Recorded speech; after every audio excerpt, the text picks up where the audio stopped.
आज हम बात करते हैं कि बेस्ट इमरजेंसी ट्रीटमेंट क्या है हार्ट अटैक का। पहले मैंने आपको बताया था कि एक गोली होती है सॉर्बिटोट 5 mg। अगर ये जीभ के नीचे रख लें हॉस्पिटल पहुंचने तक तो चेस्ट पेन अगर हो रहा है तो वो कहीं ना कहीं ठीक हो जाता है। लेकिन जो ट्रीटमेंट मैं अब आपको बताने जा रही हूँ, अगर ये मिल जाए जब हार्ट अटैक हो रहा है तो ये बेस्ट ट्रीटमेंट होता है और दिल में प्रॉब्लम आने के चांसेस बहुत कम हो जाते हैं। ये ट्रीटमेंट क्या है? पहली गोली है डिस्प्रिन। ये हर एक के घर में ज़्यादातर होती है। 300 mg डिस्प्रिन की गोली मुंह में रख के चबानी होती है। उसके बाद दूसरी गोली का नाम है अटोर्वास्टेटिन, 80 mg।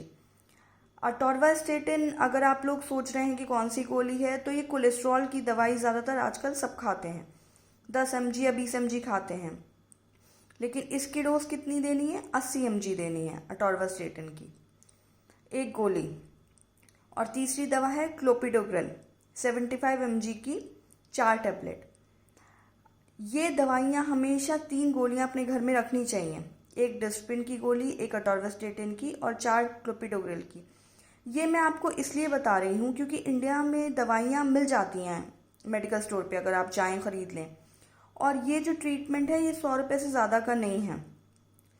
इनफैक्ट अगर आप ब्रांड्स पे जाएंगे तो सस्ती ब्रांड लेंगे तो ये तीनों गोलियां जो हैं 25 रुपये के अंदर आ जाएंगी। लेकिन क्योंकि अब्रॉड में कहीं भी ये तीनों ऐसे गोलियां नहीं मिलती हैं ओवर द काउंटर, मतलब आप मेडिकल स्टोर पे या फार्मेसी पे जाएं और आपको हर दवाई मिल जाए, ऐसा नहीं होता। तो मैं आपको ये भी बता दूं कि वहाँ पे क्या ट्रीटमेंट बताया जाता है इमरजेंसी हार्ट अटैक का।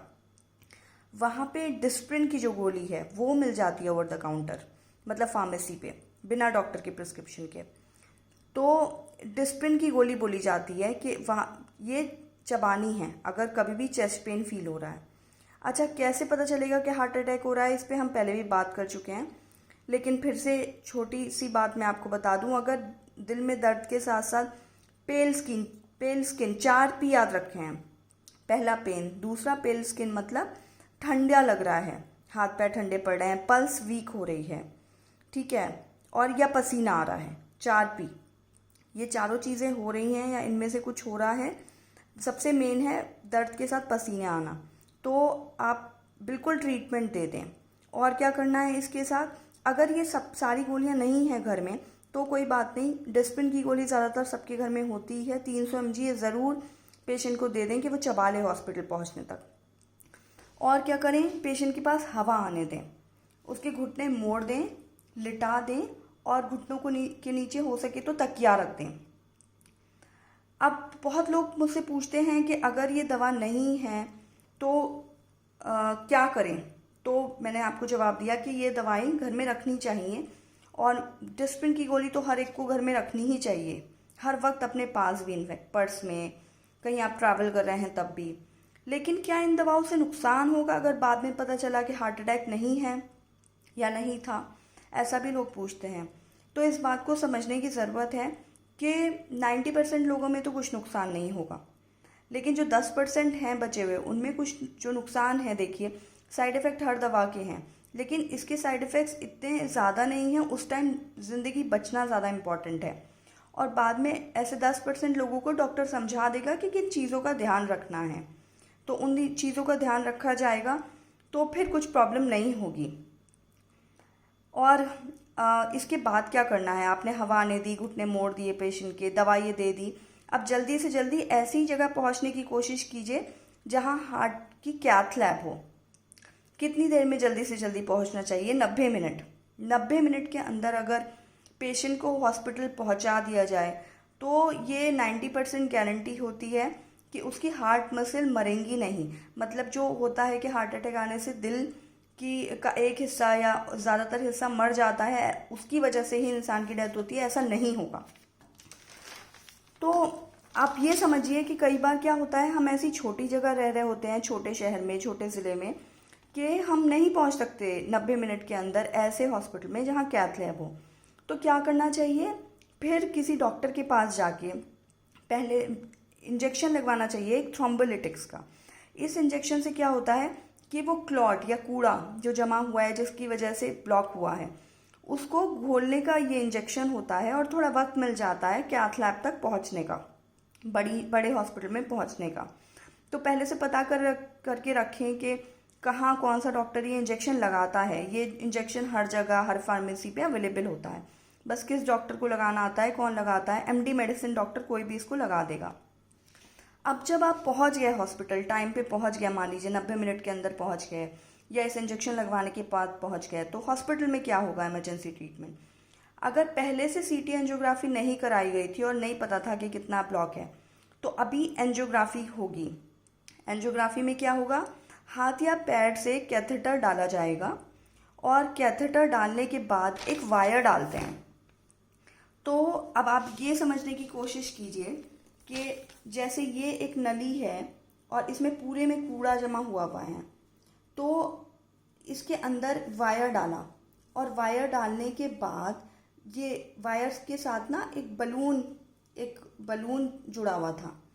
तो बलून पहले फूला हुआ नहीं था, वायर डाला बस ये नली के अंदर।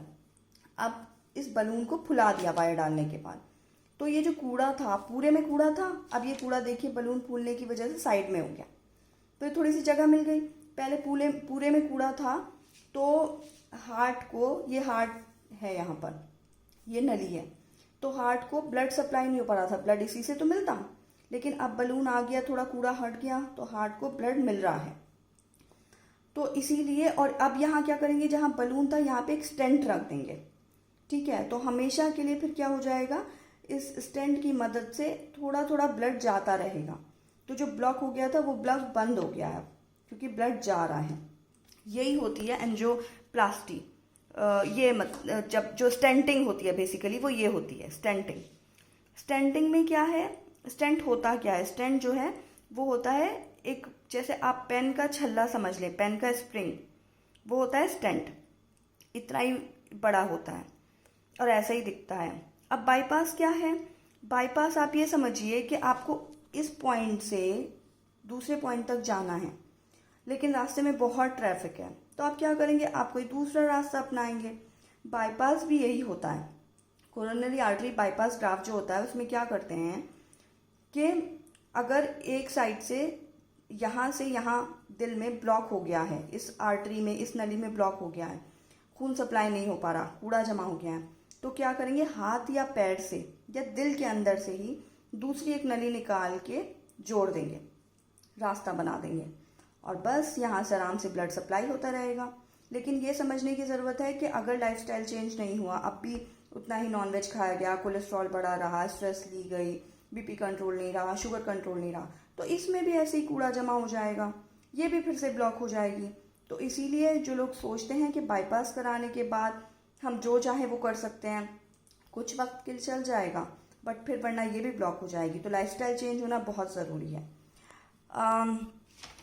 अगर ये वीडियोस प्लीज़ आप फॉरवर्ड कीजिए और उन लोगों तक पहुंचाइए जिनको इनकी ज़रूरत है, क्योंकि मेरा जो मकसद है, पर्पस है, वो लोगों को एजुकेट करना है। और अगर आप वीडियोस को शेयर करेंगे, लाइक करेंगे, तो मुझे मोटिवेशन मिलेगा, इनकरेजमेंट मिलेगा, मुझे समझ आएगा कि लोगों की मदद हो रही है इन वीडियोस से। मे बी मैं बहुत अच्छी वीडियोस नहीं बना पा रही कंप्यूटर पे या बहुत अच्छे बैकग्राउंड्स में, बट मुझे लगता है कि पर्पस फुलफिल होना चाहिए, पूरा होना चाहिए बनाने का।